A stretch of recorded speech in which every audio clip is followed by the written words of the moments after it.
Aqui a gente está falando de microcamp, de microlins, e aí a briga começou a ficar um pouco desleal. E eu quebrei neste momento.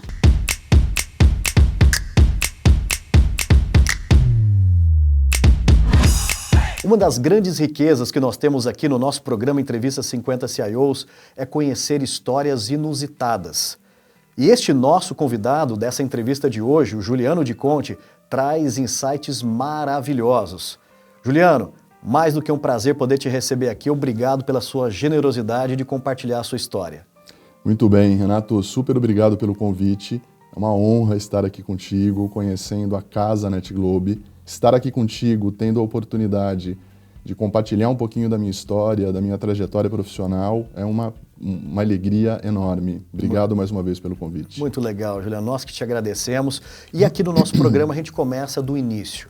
Um pouquinho da nossa história, né, como pessoa, como ser humano, falando um pouco de família. E vamos começar falando um pouquinho lá do início, da sua história né, de vida, onde você nasceu, um pouquinho da sua infância. Eu sou natural de uma cidade do interior do estado de São Paulo, chamada Agudos. Agudos. Agudos fica aproximadamente 3h30 aqui da capital. E Agudos ficou famosa por conta da qualidade da água. Foi uma cidade onde foi construída a primeira cervejaria da Brahma, antes de Ambev, de Embev, de tudo isso. E a Brahma de Agudos foi famosa durante muito tempo. É verdade, né? é verdade. Então, quem conhece, quem aprecia uma boa cerveja, ou já esteve em Agudos fazendo um tour pela fábrica, ou pelo menos já ouviu falar da cidade. Eu comecei a me interessar por tecnologia, por PCs, por inovação, em um período que coincide com ali meados, final do período de reserva de mercado, quando os PCs começaram a se popularizar e quando eu comecei a ter acesso com os primeiros equipamentos. Vou entregar a minha idade contando essa história. É verdade. Ali o período dos TK90X, TK80X, CP200, CP400. E isso era final de anos 80, começo de 90, Juliano? Isso, mais ou menos final nessa de anos etapa. 80, mais ou menos esse período. Né? Comecei a ter acesso aos primeiros programas de formação, aos cursos de microinformática, sistema operacional, BASIC, tudo isso. E aí existia uma escola de datilografia na época, nessa cidade. Acho que isso nem existe mais, né? Eu pelo menos nunca mais vi uma escola de datilografia. Eu também não. E eu tive a ideia de apresentar para o dono a ideia de nós formatarmos um programa de formação, um curso de microinformática. Em um primeiro momento, a ideia foi recebida com uma certa estranheza, com uma certa desconfiança, mas a gente foi evoluindo as conversas e decidimos empreender juntos. Então eu fiquei responsável pela formatação de todo o programa, preparação do material didático, né, ministrar as aulas efetivamente. Mas eu fiquei nessa jornada com ele relativamente pouco tempo, porque o interesse maior dele na época ainda era nas escolas de datilografia. Pode parecer estranho falar isso hoje, mas isso já foi um business relevante no passado. Eu tinha interesse em fazer outras coisas e eu decidi empreender em carreira solo.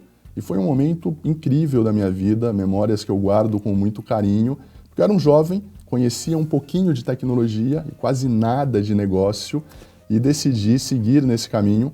Então, com uma boa dose de sorte, um pouquinho de competência, o negócio foi prosperando, a escola foi crescendo e eu permaneci com a escola até a minha entrada na universidade.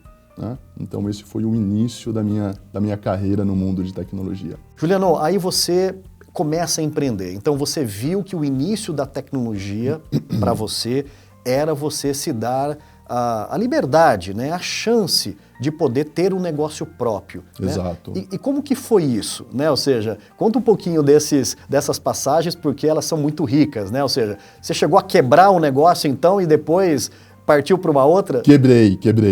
Como todo bom empreendedor, eu já quebrei. Como eu disse, né, eu entrei nesse negócio sem experiência praticamente nenhuma de negócio. Era tudo muito novo, os PCs começavam a se popularizar naquele momento. Mas eu segui com a escola durante muitos anos.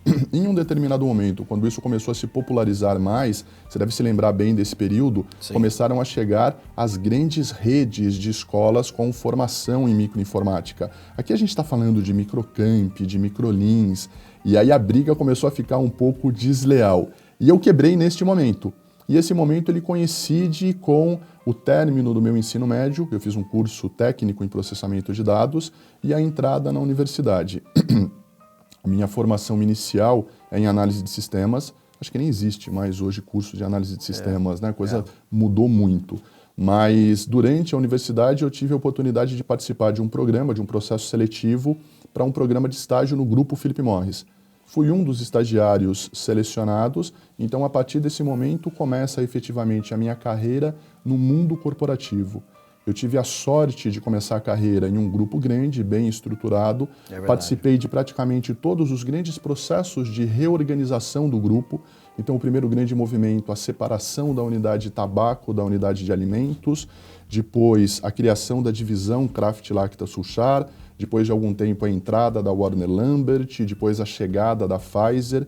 E eu, como um bom estagiário, fiz de tudo que você pode imaginar. Carreguei muito PC de um lado para o outro, trabalhei na área de infraestrutura, cabeamento, depois fui para backup, schedule de backup noturno, depois fiz uma migração para a área de desenvolvimento de sistemas, programação. Foi um período muito rico, de muito aprendizado para um início de carreira. Depois da Philip Morris, eu fui para uma outra empresa americana chamada Pillsbury. A Pillsbury no Brasil, na época, operava com 3 grandes marcas: sorvetes Häagen-Dazs, modelo importação, venda e distribuição, e 2 plantas de manufatura, uma para o segmento Forno de Minas, em Contagem, e outra Massas Frescas Frescalina, em Bauru. Eu fui contratado para tocar toda a operação de tecnologia. Trabalhei durante vários anos no grupo, tive a oportunidade de participar em mais um grande processo de M&A. Em um determinado momento, a Pillsbury foi adquirida globalmente pela General Mills. Então, mais um projeto de fusão com todo o desdobramento que uma iniciativa dessa traz para a companhia, para os executivos. E aí, quando eu decidi me desligar da General Mills, eu costumo dizer que foi um divisor de águas na minha carreira, porque eu saí do interior, até então eu trabalhava no interior, e vim para São Paulo, para a capital, para trabalhar na Avaya. Tive a oportunidade de trabalhar com algumas pessoas brilhantes, inclusive com alguns colegas nossos que já sentaram aqui, então foi um período que eu guardo com muito carinho. Depois da Avaya, eu fui para uma empresa de origem japonesa, chamada Epson. Tá? A Epson também eu passei vários anos, tive a oportunidade de participar em grandes projetos de transformação, tanto no Brasil como fora. Depois de Epson, eu fui para a Simpress, uma grande escola, vários anos de Simpress. Tive uma passagem pelo setor educacional e onde eu estou hoje, na Total Express. Total Express é uma empresa de logística 100% orientada para o e-commerce. Então, hoje eu sou responsável por todas as operações de estratégia de tecnologia, digital e inovação. Então, esse é um pouquinho da minha história, da minha trajetória profissional. Expandindo barreiras, estimulando a comunicação e levando a voz das pessoas cada vez mais longe. Conte com a NetGlobe para conectar pessoas, engajar equipes e deixar o seu legado. NetGlobe, 20 anos conectando pessoas. Incrível história, Juliano. Eu vejo uma trajetória muito bonita, muito completa. Obrigado. Só que nós sabemos também, Juliano, que as nossas trajetórias não são feitas só de flores, de momentos de grandes ascensões. É feita de momentos de grandes aprendizados. Nessa sua trajetória, como um grande entusiasta da tecnologia, né? Dá para ver na sua fala que você ama muito o que você faz. Né? Quais foram os grandes desafios para te trazer até aqui hoje? Claro, eu acho que todo profissional ele passa por momentos como esse, né? Alguns momentos ao longo da carreira. Um dos exemplos que eu posso trazer foi a minha trajetória durante a Epson. A Epson é uma empresa muito grande, de origem japonesa, mas com uma operação bastante robusta na região de Américas. Então, existia um headquarter baseado na Califórnia, em Long Beach, para toda a operação América do Norte, e é uma empresa que tem operações em praticamente toda a América Latina, com várias fábricas de manufatura, centros de distribuição. E existia um grande desafio na época. O modelo de operação de tecnologia da Epson era um modelo totalmente descentralizado, inclusive para os sistemas corporativos. Então você pode imaginar que isso trazia grandes desafios para o grupo. Em um determinado momento, tomou-se a decisão de criar um grande programa de transformação para consolidar todas estas operações. E nós optamos, então, pelo ecossistema de soluções SAP, e este projeto ele tinha, obviamente, algumas premissas, mas existia uma premissa central que balizava todo o desdobramento dessa estratégia. Nós precisávamos fazer uma implementação que fosse o mais estándar possível. E aí você imagina o tamanho do desafio. Um projeto gigantesco envolvendo inúmeros países, pessoas, com contextos de negócio, com especificidades, com particularidades de cada negócio, com o aspecto de uma diversidade cultural, de crença muito forte. Né?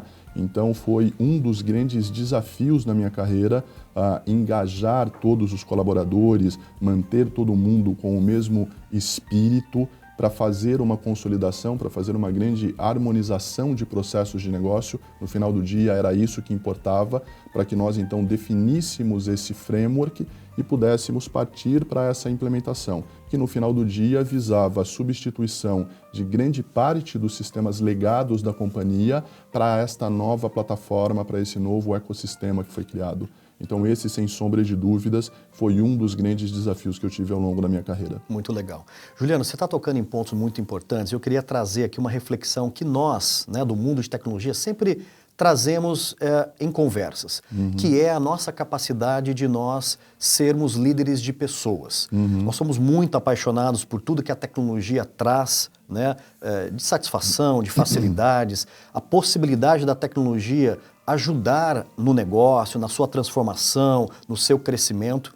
E nós sabemos que isso só se concretiza quando nós temos pessoas engajadas, claro, pessoas cientes daquilo que ela está fazendo. Como que foi essa formação de liderança, né, de conhecer pessoas na sua carreira? Se você me permite, eu vou trazer o mesmo exemplo deste período de Epson, porque foi um projeto, um período da minha vida que traz muito destes ensinamentos. Imagine um programa dessa envergadura, deste tamanho, envolvendo pessoas dos 4 cantos do mundo, com visões de mundo, com crenças, com o aspecto da diversidade, com as particularidades de cada negócio, e você congregar todo esse conjunto de pessoas, de capital intelectual, na mesma direção. O grande aprendizado de tudo isso é um trabalho colaborativo. Em uma jornada como essa, não tem espaço para estrelas, não tem espaço para protagonismo solidário. Né? Se você não tiver imbuído de um senso de colaboração, de um senso muito forte de trabalho em equipe e principalmente de um senso genuíno de empatia, né? De você ter a capacidade de se colocar no lugar do outro, de viver a dor do outro, de entender o contexto do outro. Porque, veja bem, o que não faltou nesse projeto foram diferenças de todos os tipos que você possa imaginar. Né? Diferentes culturas, diferentes crenças, diferentes formas de trabalho, diferentes histórias de vida, experiência, contexto de negócio. Então, ter a capacidade de entender, de empacotar tudo isso, né, para que esse grupo continuasse engajado, remando na mesma direção, em busca do mesmo objetivo, só com um senso de colaboração, com um senso de empatia, com um espírito de equipe muito apurado. Então, esse foi um dos grandes aprendizados que eu trouxe dessa experiência. Muito rico, muito bacana. Juliano, nós sabemos que com uma trajetória profissional desenvolvida, nós temos uma responsabilidade muito grande, né, de nos dirigirmos às novas gerações, né? Não querendo deixar ali uma fórmula mágica de como chegar lá, mas principalmente mensagens estruturantes, né, para quem está iniciando uma carreira. E a gente sabe que nós estamos vivendo um momento de um déficit de bons profissionais de tecnologia muito grande nesse período que nós estamos agora. Que mensagem nós podemos deixar a essas novas gerações? Muito bem, eu acho que eu sou um cara suspeito para falar sobre carreira em tecnologia. Eu amo tecnologia, sou apaixonado pelo que eu faço. E eu acredito genuinamente, Renato, que o conjunto de tecnologia mais educação, ele muda, ele transforma contexto. Ele transforma contexto de negócios, ele transforma contexto de empresas e principalmente de vida de pessoas. Então, pode até parecer uma frase de efeito, mas eu acredito de fato nisso. Educação e conhecimento é a única coisa que você leva contigo para o resto da sua vida. Isso tem um poder transformacional gigantesco. E hoje em dia, a busca pelo conhecimento, o acesso à informação, é relativamente muito mais simples do que era algumas décadas atrás, né? Então, o conselho que eu deixo é: se você é uma pessoa interessada por tecnologia, se você simpatiza com este universo, se interessa por esse contexto, Seja uma pessoa curiosa, seja uma pessoa interessada, busque conhecimento, porque certamente existem inúmeras oportunidades. Esse é o recado que eu deixo. Tá aí. E você, gostou? Tá impactado? Eu estou aqui. Então aproveite e invista no seu conhecimento neste fascinante mundo da tecnologia. Juliano Deconte, obrigado. Um prazer poder bater, estruturar esse bate-papo aqui junto com você. Prazer foi todo Muito obrigado. meu. Obrigado. Um prazer. Prazer foi meu. Obrigado. Valeu. Obrigado.